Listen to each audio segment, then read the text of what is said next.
La revue de presse du jour, bonjour et bienvenue.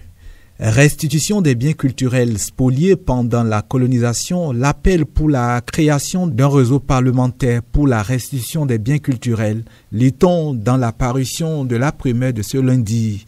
L'appel a été lancé à l'occasion d'un séminaire ouvert par le président de l'Assemblée nationale, Luc Bernouf-Lavonou.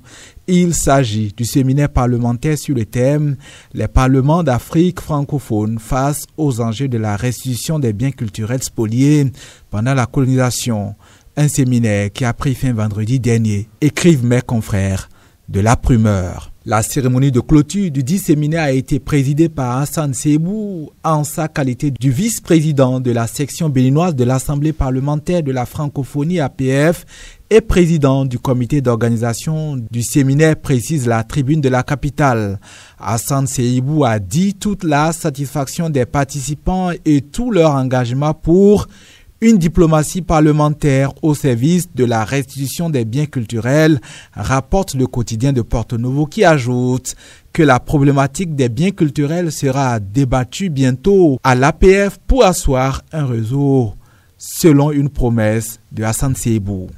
En France, Kylian Mbappé est la nouvelle voix d'une génération responsable, titre ce matin le quotidien français Ouest France. La rédaction de ce journal écrit que l'équipe de France de football est rattrapée par la crise politique du pays. Les Bleus ont affirmé une conscience nouvelle et des positions tranchées, écrit le quotidien français. Mbappé était en effet hier dimanche en conférence de presse et sans soucier, le capitaine de l'équipe de France a appelé ses concitoyens à voter contre le parti du Rassemblement national de Jordan Bardella. Mes confrères affirment qu'il est trop tôt pour mesurer la portée des déclarations de Kylian Mbappé.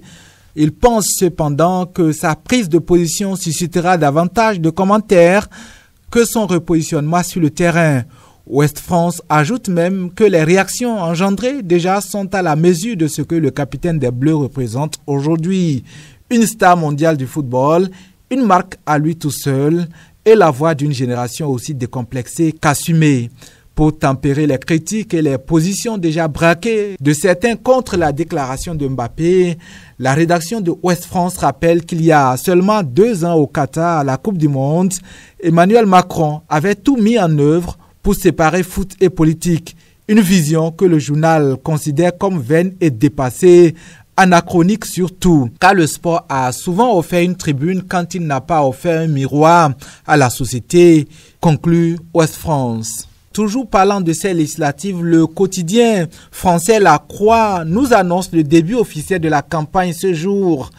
Le journal informe que dans la foulée de sa victoire aux Européennes, le Rassemblement national aborde cette campagne en tête des sondages, donné autour de 30% des voix. En deuxième position, le journal nous dit qu'on retrouve avec 25% des intentions de vote la gauche qui a réussi le tour de force de surmonter en quelques jours des mois de division sous la bannière de Nouveau Front Populaire.